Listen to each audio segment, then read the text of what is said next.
அன்பின் பிதாவே, இந்த காலை வேலைக்கா உமக்கு நன்றி செலுத்துகிறோம். எங்களை பலப்படுத்துகிற கிறிஸ்துவே மை ஸ்தோத்தரிக்கிறோம், ஸ்தோத்தரிக்கிறோம். எங்களை உண்டாக்கினவரே மை ஸ்தோத்தரிக்கிறோம். எங்களை வழி நடத்துகிறவரே மை ஸ்தோத்தரிக்கிறோம். எங்கள் பலனாகிய கர்த்தாவே மை துதிக்கிறோம், மை ஸ்தோத்தரிக்கிறோம். நான் நினைத்தபடியே நடக்கும் என்று சொன்னீர் ஆண்டவரே.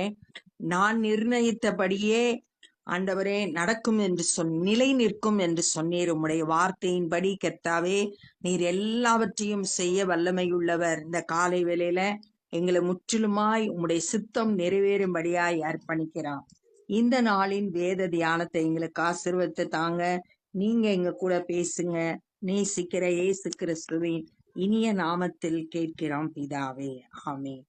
ரோமர் 16வது அதிகாரம் 14வது வசனம். இந்த அதிகாரத்துல பவுல் அநேகருக்கு வாழ்த்துதல் சொல்றத நம்ம பார்த்துட்டு இருக்கோம். இப்ப 14வது வசனம். அசங்கிரேத்துவையும் பிலகோனையும் எர்மாவையும் பத்ரோபாவையும் எர்மேயையும் அவர்களோடு இருந்த சகோதரரையும் வாழ்த்துங்கள். பிலலோகையும் யூலியாளையும் நேரேவையும் அவனுடைய சகோதரியையும் ஒலிம்பாவையும் அவர்களோடு இருக்கிற பரிசுத்தவான்கள் எல்லாரையும் வாழ்த்துங்கள். இவங்களெல்லாம் பத்தி மற்ற இடங்கள்ல எதுவும் குறிப்பு சொல்லப்படல. இவங்க எல்லாம் கொரிந்து சபையில இருந்து ரோமாபுரியில இருக்கிறவங்களுக்கு வாழ்த்துதல் சொல்றாங்க. ஒருவரை ஒருவர் பரிசுத்த முத்தத்தோடு வாழ்த்துங்கள். கிறிஸ்துவின் சபையார் உங்களை வாழ்த்துகிறார்கள். பரிசுத்த முத்தத்தோடு உண்மையான அன்போடு வாழ்த்துங்கள். கிறிஸ்துவின் சபையார் உங்களை வாழ்த்துகிறார்கள். கிறிஸ்துவோட சபையாரா இருக்கிற உங்களை வாழ்த்துறாங்க. அன்றியும் சகோதரரே, நீங்கள் கற்றுக்கொண்ட உபதேசத்திற்கு விரோதமாய், இவங்க கற்றுக்கொண்ட உபதேசம் என்ன அப்படின்னா, இயேசு கிறிஸ்துவை விசுவாசித்தால் ரட்சிப்பை நீ பெற்றுக்கொள்வாய். அதுதான் அவங்களுக்கு கொடுக்கப்பட்ட சுவிசேஷம்.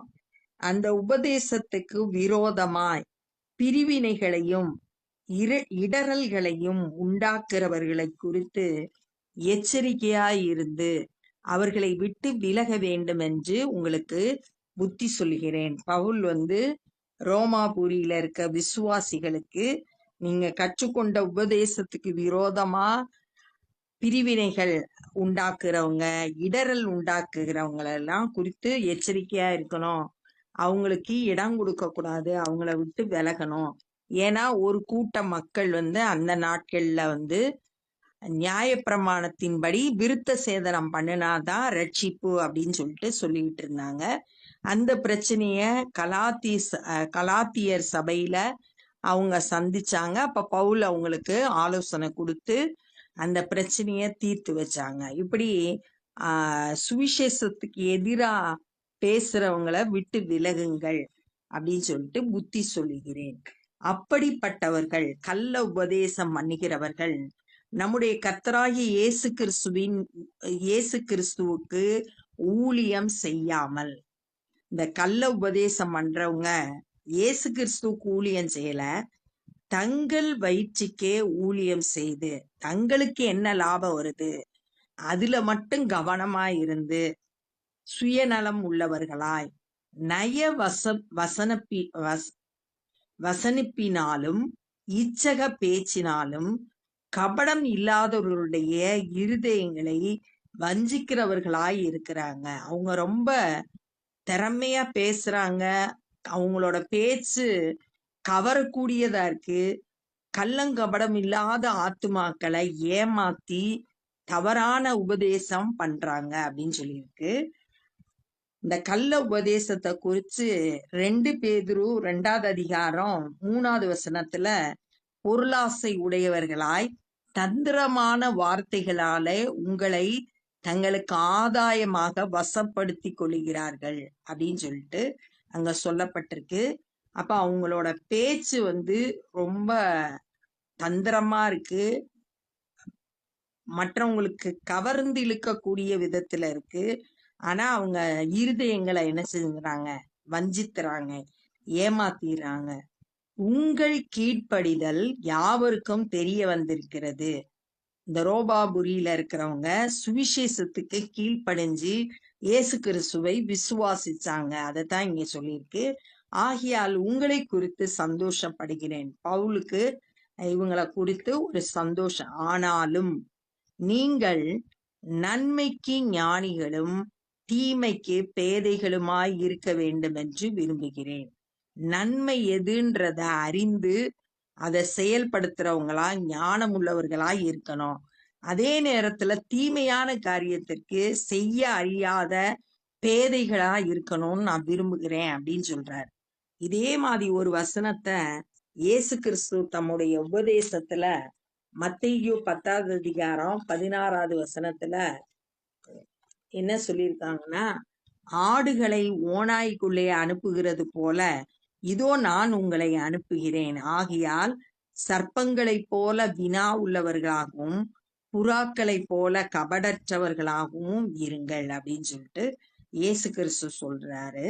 அதே மாதிரி நம்மளும் கூட நன்மை செய்கிறதுக்கு ஞானிகளா இருக்கணும், தீமைய செய்ய அறியாத பேதைகளா இருக்கணும்.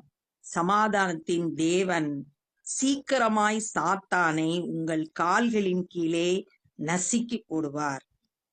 தேவன் சாத்தான் மேல ஜெயம் எடுக்கிறத பாக்குறோம். காலின் கீழே நசுக்கி போடுவார். ஆதியாகமம் 3வது அதிகாரம் 15வது வசனத்துல அவர் உன் தலையை நசுக்குவார், நீ அவர் குதிங்காலை நசுக்குவாய் அப்படின்னு சொல்லிட்டு அங்க வாக்குத்தத்தமா சொல்லப்பட்ட வார்த்தைய நம்ம பார்க்கிறோம். சாத்தான ஒரு நாள்ல தேவன் அழித்து போடுவார், நசுக்கி போடுவார். இது வெளிப்படுத்தல் 20வது அதிகாரம் 1-3 வசனத்துல வாசித்தோம்னா 1000 வருஷ அரசாட்சி நடக்கும்போது இந்த சாத்தான கட்டி சங்கிலியால கட்டி பாதாளத்துல போட்டுருவாரு அப்படின்னு சொல்லிட்டு சொல்லப்பட்டிருக்கு. அதே அதிகாரத்துல வெளிப்படுத்தல் 20வது அதிகாரம் 10வது வசனத்துல அதுக்கப்புறம் சாத்தான் கள்ள தீர்க்கதரிசி அந்தி கிறிஸ்து இவங்களெல்லாம் அக்கினியில நரகத்துல கொண்டு போய் தள்ளி போட்டுருவாரு அப்படின்னு சொல்லிட்டு அங்க வாசிக்கிறோம். அது சீக்கிரமா நடக்க போகுது. நம்முடைய கர்த்தராகிய இயேசு கிறிஸ்துவினுடைய கிருபை உங்களோடு கூட இருப்பதாக. ஆமென். ஒரு வாழ்த்துதல் சொல்றத இங்க நம்ம பார்க்கிறோம். என் உடன் வேலையாளாகிய தீமத்தேயும் என் இனத்தான் ஆகிய லூகியும் யாசோனும் சொசிபத்தரும் உங்களுக்கு வாழ்த்துகிறார்கள். அடுத்து பவுலோட உடன் ஊழியர் இருந்தது தீமத்தேயு. தீமத்தேயு நம்ம நிறைய இடங்கள்ல பவுலோடு கூட ஊழியத்துக்கு போனதை நம்ம வாசிக்கலாம். எபேசு சபையில போதகரா இருந்து ஊழியம் பார்த்ததையும் நம்ம வேதத்துல நம்ம கற்றுக்கொள்றோம். அடுத்ததாக யாசோனை பத்தி அப்போஸ்தலர் 17வது அதிகாரம் 4-9 வரைக்கும் சொல்லப்பட்டிருக்கு. பவுலும் சீலாவோடு சேர்ந்து நிறைய கிரேக்கர்கள் யூதர்கள் விசுவாசிகளா ஆனாங்க. அவங்க உபதேசத்தை கேட்டு அப்ப இயேசு கிறிஸ்துவை ஏற்றுக்கொள்ளாத யூதர்கள் இவங்களை பிடிக்கிறதுக்காக யாசோனோட வீட்டுக்கு வந்தாங்க. வீட்டுக்கு யாசோனையும் அவனோடு கூட இருந்த ஒரு சிலரையும் பிடிச்சிட்டு போனாங்க. போய் உலகத்தை கலக்குகிறவர்கள் இவங்க இயேசு கிறிஸ்துவை ராஜான்னு சொல்றாங்க அப்படின்னு சொல்லிட்டு அதிகாரிகள்கிட்ட கொண்டு போய் நிப்பாட்டினாங்க. நிப்பாட்டும் போது கடைசியா அந்த யாசோனையும் அவனோடு கூட இருந்த ஒரு சிலரையும் அவங்க விடுதலை செஞ்சாங்க அப்படின்னு சொல்லிட்டு விடுவிச்சுட்டாங்க அப்படிங்கிறத அந்த பகுதியில நம்ம வாசிக்கலாம். அந்த யாசோனுக்கும் வாழ்த்துதல் சொல்றேன் பவுல் சொல்றாரு. இந்த நிருபத்தை எழுதின தெர்த்தியுவாகிய நான் கர்த்தருக்குள் உங்களை வாழ்த்துகிறேன். இது பவுல் சொல்ல சொல்ல தெர்த்தியுன்றவர் எழுதியிருக்காரு இந்த நிருபத்தை, இந்த கடிதத்தை. அந்த தெர்த்தியு உங்களுக்கு நான் வாழ்த்துதல் சொல்றேன் அப்படின்னு சொல்றாரு. என்னையும் சபை அனைத்தையும் உபசரித்து வருகிற காயு உங்களை வாழ்த்துகிறான். காயு சபைய உபசரித்து வருகிறவன் சொல்லியிருக்கு. இந்த காயுவை குறித்து 1 கொரிந்தியர் 1வது அதிகாரம் 15வது வசனத்துல, கிறிஸ்துவுக்கும் காயுவுக்கும் அன்றி வேறு ஒருவருக்கும் நான் ஞானஸ்தானம் கொடுக்கல அப்படின்னு சொல்லிட்டு பவுல் அங்க சொல்றத நம்ம வாசிக்கிறோம். அந்த காயு வாழ்த்துதல் சொல்றாரு. பட்டணத்து உக்ரானக்காரனாகிய ஏரஸ்தும் சகோதரனாகிய குவர்த்துவும் உங்களை வாழ்த்துகிறார்கள்.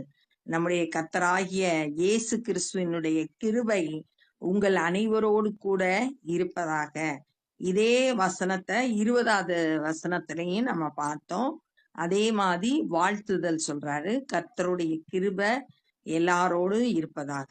ஆதி காலம் முதல் அடக்கமாய் இருந்து, ஆதி காலத்துல வெளியே தெரியாம அடக்கமாய் இருந்து, இப்பொழுது தீர்க்க தரிசன ஆகமங்களினாலே அனாதி தேவனுடைய கட்டளையின்படி வெளியரங்கமாக்கப்பட்டதும். தேவன் கட்டளையிட்டபடி இப்ப வெளியரங்கமாயிடுச்சு. முதல்ல ஆதி காலத்துல அடக்கமா இருந்துச்சு, வெளியே தெரியாம இருந்துச்சு. இப்ப தேவன் கட்டளையிட்டதுனால இப்ப வெளியரங்கமாயிருச்சு. தீர்க்க தரிசன ஆகமங்கள் மூலமா வெளிப்படுத்தப்பட்டது. என்ன அப்படின்னா, சகல ஜாதிகளும், எல்லா ஜனங்களும், யூதர்னாலும் சரி, புறஜாதியா இருந்தாலும் சரி, எல்லா ஜனங்களும் விசுவாசத்திற்கு கீழ்ப்படியும்படிக்கு அவர்களுக்கு அறிவிக்கப்பட்டதுமாகிய ரகசியத்தை வெளிப்படுத்துவதற்கான விசுவாசத்துக்கு கீழ்ப்படியும்படி அப்படின்னா, இயேசு கிறிஸ்துவை விசுவாசித்து உள்ளத்துல ஏற்றுக்கொள்ளும் போது ரட்சிப்பை பெற்றுக்கொள்ளலாம். இதுதான் அந்த ரகசியம். அது இப்ப வெளிப்படுத்தப்பட்டிருக்கு. அந்த விசுவாசத்திற்கு நீங்க கீழ்ப்படியணும். எல்லா ஜனங்களும் கீழ்ப்படியணும். இயேசு கிறிஸ்துவை விசுவாசிக்கணும். இயேசு கிறிஸ்துவை பற்றிய பிரசங்கமாகிய என் சுவிசேஷத்தின் படியே உங்களை ஸ்திரப்படுத்த வல்லவரும். இயேசு கிறிஸ்துவோடைய குறித்த பிரசங்கம் எதுனா, என்னுடைய சுவிசேஷம் பவுல் சொல்றாரு. பவுல் இயேசு கிறிஸ்துவை பற்றி பிரசங்கித்தாரு. அந்த சுவிசேஷத்தின் படி அதுல நிலைத்திருக்கும்படியா ஸ்திரப்படுத்த வல்லவரும், தாம் ஒருவரே ஞானம் உள்ளவருமாகிய தேவமாயிருக்கிற தேவனுக்கு, தேவன் ஒருத்தர் தான் ஞானம் உள்ளவர். அப்படிப்பட்ட தேவனுக்கு இயேசு கிறிஸ்துவின் மூலமாய் என்றென்றைக்கும் மகிமை உண்டாவதாக. இயேசு கிறிஸ்து மூலம் தேவனுக்கு மகிமை உண்டாவதாக அப்படின்னு சொல்லிட்டு சொல்லி இந்த கடிதத்தை முடிக்கிறாரு. ஆமேன்னு சொல்லி முடிக்கிறாரு. அப்ப இந்த நாள்ல என்னெல்லாம் நம்ம கற்றுக்கொண்டோம்னா, அநேகருக்கு பரிசுத்த முத்தத்தோடு உண்மையான அன்போடு வாழ்த்துதல் சொல்றத நம்ம பார்த்தோம். அடுத்து ரோமாபுரியில இருக்கிற கிறிஸ்தவங்களுக்கு கள்ள உபதேசங்களுக்கு இடம் கொடுக்க கூடாது, எச்சரிக்கையா இருக்கணும், அவங்கள விட்டு விலகணும். ஏன்னா அவங்க இயேசு கிறிஸ்துவுக்கு ஊழியம் செய்யல, தங்களோட சொந்த லாபத்துக்கு ஊழியம் செய்யறாங்க. அவங்களோட பேச்சு எல்லாரையும் கவரக்கூடியதா இருக்கு. கபடமில்லாத இருதயத்தை வஞ்சிக்கிறாங்க. அதனால எச்சரிக்கையா இருக்கும்படி சொல்றாரு.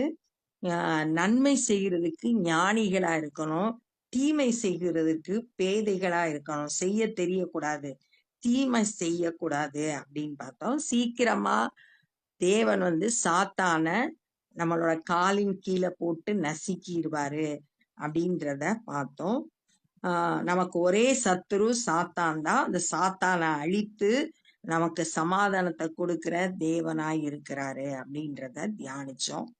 அப்புறம் இந்த கடிதத்தை எழுதின பவுல் சொல்ல எழுதினவனும் வரும் வாழ்த்துதல் சொல்றத பார்த்தோம். ஆதி முதல் மறைபொருளா இருந்துச்சு, இப்பொழுது தேவன் கட்டளையிட்டபடி வெளியரங்கமாக்கப்பட்டிருக்கு. இயேசு கிறிஸ்துவை விசுவாசித்து அவரை உள்ளத்துல ஏற்றுக்கொள்ளும் போது நம்ம ரட்சிப்பை பெற்றுக்கொள்றோம். அதான் இந்த ரகசியம். ஆனா அந்த சாத்தான் அந்த ரகசியத்தை அறிய முடியாதபடி அநேகருடைய கண்களை குருடாக்கி வச்சிருக்கிறான் அப்படின்னு சொல்லிட்டு 2 கொரிந்தியர்ல வாசிக்கிறோம். இந்த ரகசியத்தை வெளிப்படுத்தி இருக்கிறாரு. எப்படின்னா, இயேசு கிறிஸ்துவை பற்றிய தன்னுடைய சுவிசேஷத்தின் மூலம் பவுல் ஜனங்களுக்கு சொல்றாரு. அந்த சுவிசேஷத்துல நம்மளை ஸ்திரப்படுத்துகிறது தேவன். அவர் ஒருத்தர் தான் ஞானம் உள்ளவர். தேவனுக்கு இயேசு கிறிஸ்துவின் மூலமாக மகிமை உண்டாவதாக அப்படின்னு சொல்லிட்டு சொல்றதோட இந்த கடிதம் முடிகிறத நம்ம இந்த நாள்ல தியானிச்சோம். இப்ப நம்ம ஜெபம் பண்ண போறோம். அன்பின் பிதாவே, இந்த நாள்ல நாங்க கற்றுக்கொண்ட அந்த வேத பகுதிக்காய் நன்றி செலுத்துகிறோம். நன்மை செய்கிறதற்கு நாங்கள் ஞானிகளாகவும், தீமை செய்கிறவர்களுக்கு பேதைகளாகவும் இருக்க எங்களுக்கு உதவி செய்யுங்கப்பா. ஆண்டவரே, நீர் எங்களுக்கு ஜெயம் கொடுக்கிற தேவன். சாத்தானை காலின் கீழே போட்டு நசுக்கி போடுவீர் ஆண்டவரே, அதை நாங்கள் விசுவாசிக்கிறோம். நீரே சமாதானத்தின் தேவன். எங்க ஒவ்வொருவருக்கும் சமாதானத்தை தந்து வழி நடத்தும்படியாய் ஜெபிக்கிறோம். கள்ள உபதேசங்களுக்கு எச்சரிக்கையா இருக்க கர்த்தரை எங்களுக்கு கிருபை செய்யுங்கப்பா. சத்தியத்தை சரியாய் அறிந்து கொள்ள கிருபை தாரும். உம்முடைய சுவிசேஷ பணியை செய்கிற ஒவ்வொருவரும் ஆண்டவரே சரியாய் சத்தியத்தை போதிக்க கிருபை தாங்க. அநேகர் இந்த நாள்ல சுவிசேஷத்தை கேட்டு உள்ளத்துல ஏற்றுக்கொண்டு ரட்சிப்பை பெற்றுக்கொள்ள கிருபை செய்யுங்க. குருடாக்கப்பட்டிருக்கிற மனக்கண்கள் திறக்கப்படட்டும். இயேசுவே மெய்யான தேவன் என்று அறிந்து கொள்ள கிருபை தாரும். நாங்களும் எங்களால் இயன்ற சுவிசேஷ பணியை செய்ய உதவி செய்யுங்க. எல்லா துதி கன மகிமையும் உமக்கே செலுத்துகிறோம். நேசிக்கிற இயேசு கிறிஸ்துவின் இனிய நாமத்தில் கேட்கிறோம் பிதாவே, ஆமே. என் ஆத்துமாவே கர்த்தரை ஸ்தோத்திரி, என் முழு உள்ளமே பரிசுத்த நாமத்தை ஸ்தோத்திரி. என் ஆத்துமாவே கர்த்தரை ஸ்தோத்திரி, கர்த்தர் செய்த சகல உபகாரங்களை மறவாதே. ஆமே. God bless you.